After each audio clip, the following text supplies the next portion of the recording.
નમસ્કાર મિત્રો, સ્વાગત છે તમારું આપણી આ યુટ્યુબ ચેનલમાં જેનું નામ છે ગુજરાતી જીકેની જમાવટ।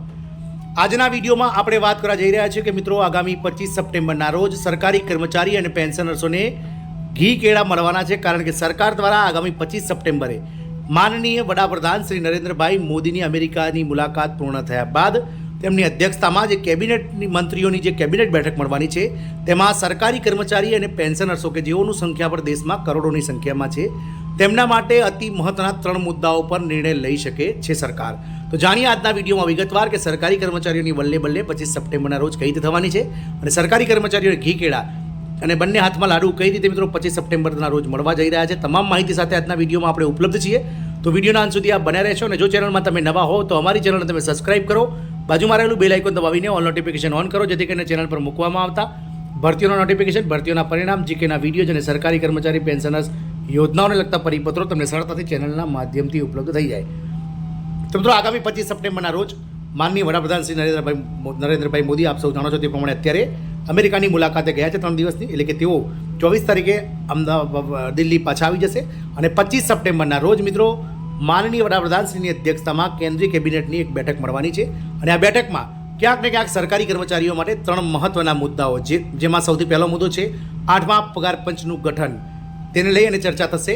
બીજા નંબર છે મિત્રો કોરોના સમય, એટલે કે 1 જાન્યુઆરી 2020થી લઈ અને 30 જૂન 2021 સુધી આમ 18 મહિના સુધી જે સરકારી કર્મચારીઓ માટે DA/DRના જે એરિયસ રોકી દેવામાં આવ્યું હતું તેને છૂટું કરવાને લઈ અને મહત્વનો નિર્ણય લઈ શકાય છે। અને સાથે જ મિત્રો સૌથી મહત્વની બાબત છે કે સપ્ટેમ્બર મહિનામાં દર વર્ષના ટ્રેન્ડની જેમ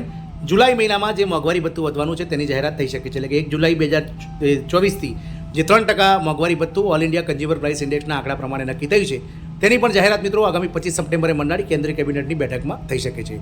મિત્રો કેન્દ્રીય કેબિનેટની બેઠકમાં 18 મહિનાનો DA એરિયસ સૌથી મહત્વનો મુદ્દો છે, કારણ કે સરકારી કર્મચારીઓ દ્વારા ઘણા લાંબા સમયથી મિત્રો આના વિશે જે તે પત્રો લખવામાં આવી રહ્યા છે, સરકાર સાથે મિટિંગ્સનું આયોજન કરવામાં આવી રહ્યું છે, પણ સરકાર આ કર્મચારીઓની રાહ સાંભળી નથી રહી અને સરકાર પાસે હાલ આ કેન્દ્રીય કર્મચારી તેમજ વિવિધ રાજ્ય સરકારના કર્મચારીઓના કુલ 34,500 કરોડ રૂપિયા જેટલી જે એમાઉન્ટ છે મિત્રો આ એરિયસની 18 મહિનાની તે મિત્રો સરકાર પાસે જમા છે, પરંતુ સરકાર આ રકમ એક સાથે સરકારી કર્મચારીઓને ન ચૂકી શકા અને અસક્ષમ હોવાથી સરકાર આ રકમ નહીં ચૂકી શકે તેવું મિત્રો સરકારે સ્પષ્ટ કહી દીધું છે। ગત લોકસભાની જે સંસદ સત્ર મળ્યું હતું, ચોમાસું સત્ર, તેમાં મિત્રો બંને સદનમાં જે પ્રશ્ન પૂછાયા તેના જવાબમાં સરકારે એક જ વસ્તુ કહી હતી કે 18 મહિનાના DA એરિયસને લઈને હાલ સરકારની કોઈ જોગવાઈ યોજના અમલમાં નથી। સરકારે આના વિશે વિચારણા કરી રહી છે, પરંતુ ક્યારે થશે તેનો કોઈ સ્પષ્ટ ઉકેલ તેમણે આપ્યો નથી મિત્રો। આથી 18 મહિનાનું DA એરિયસ કેન્દ્રીય કર્મચારી અને પેન્શનર્સોને ટૂંક સમયમાં જ મળશે બાકી રકમ, એટલે કે આગામી 25 સપ્ટેમ્બરના રોજ સૌથી પહેલો મુદ્દો 18 મહિનાના DA એરિયસને લઈ અને મિત્રો આ જે છે તે બેઠકમાં નિર્ણય લઈ શકાય છે, તાકીદની બેઠકમાં કરવામાં આવી શકે છે મોટી જાહેરાત। મિત્રો કેન્દ્રીય કર્મચારી અને પેન્શનર્સો માટે એક મોટા સમાચાર સામે આવી રહ્યા છે કે લાંબા સમયથી કેન્દ્રીય કર્મચારી અને પેન્શનર્સો કે જેમનું 18 મહિનાથી જે 18 મહિનાનું જે કોરોના સમયનું DA/DRનું એરિયસ બાકી છે તેની રાહ જોઈ રહ્યા હતા અને હવે આ રાહનો અંત આવવાનો છે। કેન્દ્ર સરકાર ટૂંક સમયમાં જ કર્મચારીઓના ખાતામાં બાકી રકમ જમા કરવાની તૈયારી કરી રહી છે।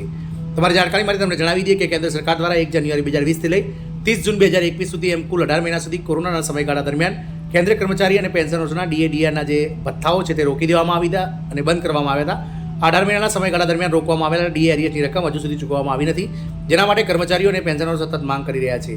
તાકીદની બેઠકમાં નિર્ણય લેવાઈ શકે છે। આ મુદ્દાને લઈને વડાપ્રધાન નરેન્દ્ર મોદીએ 25મીએ તાકીદની બેઠક બોલાવી છે, તેમાં કર્મચારીઓ અને પેન્શનરોની તમામ માંગણીઓ પર વિચાર કરવામાં આવશે। આ બેઠકમાં સરકાર 8મી પગાર પંચ સમિતિની જાહેરાત કરવામાં જઈ રહી છે, 53%ના DAની જાહેરાત કરવામાં આવશે અને કર્મચારીઓના ખાતામાં બાકી રહેલું DAનું જે 18 મહિનાનું એરિયસ છે તે ક્યારે જમા કરવામાં આવશે તેની પણ મિત્રો જાહેરાત કરવામાં આવી શકે છે। મિત્રો આપ સૌને જણાવી દઈએ કે કેન્દ્ર સરકાર દ્વારા કોરોનાની જે પરિસ્થિતિ હતી તેમાં 18 મહિના સુધી આ સરકારી કર્મચારીઓના દેશની આર્થિક સ્થિતિને ધ્યાનમાં લઈ અને DA/DRના જે ભથ્થાઓ છે તે રોકી દેવામાં આવ્યા હતા। મિત્રો બેઠકમાં મહત્વના મુદ્દાઓ ઉઠાવવામાં આવ્યા છે। 25મીએ મળનારી બેઠકમાં નીચેના મુદ્દા પર વિચારણા કરવામાં આવી શકે છે, જેમાં પહેલું છે બાકી DA એરિયસની ચૂકવણી। તો કર્મચારીઓ અને પેન્શનર્સના બાકી DA એરિયસની ચૂકવણી ટૂંક સમયમાં શરૂ કરવામાં આવશે। હપ્તામાં ચૂકવણી કરવાનો વિકલ્પ એક જ સમયે ચૂકવણી કરવાને બદલે સરકાર તેને હપ્તામાં પણ જારી કરી શકે છે, જેથી નાણાકીય વ્યવસ્થાપન વધુ સારી રીતે કરી શકાય। ભાવિ વ્યૂહરચના ભવિષ્યમાં આ પ્રકારની સ્થિતિ ફરી ન બને તે માટે નક્કર આયોજન કરવામાં આવશે। આ 3 મહત્વના મુદ્દાઓનો આ બેઠકમાં ચર્ચા પર થઈ શકે છે। આમ કર્મચારીઓ માટે 18 મહિનાનું DA એરિયસ જે છે સરકારી કર્મચારીઓ ઘણા લાંબા સમયથી જે માગી રહ્યા છે તે મહત્વનો મુદ્દો છે। સાથે જ મિત્રો બીજો મુદ્દો છે કે 8મા પગાર પંચનું ગઠન, કારણ કે ગત જે 7મું પગાર પંચ છે તેની રચના મિત્રો 28 ફેબ્રુઆરી 2014માં કરી દેવામાં આવી હતી, પરંતુ સરકાર દ્વારા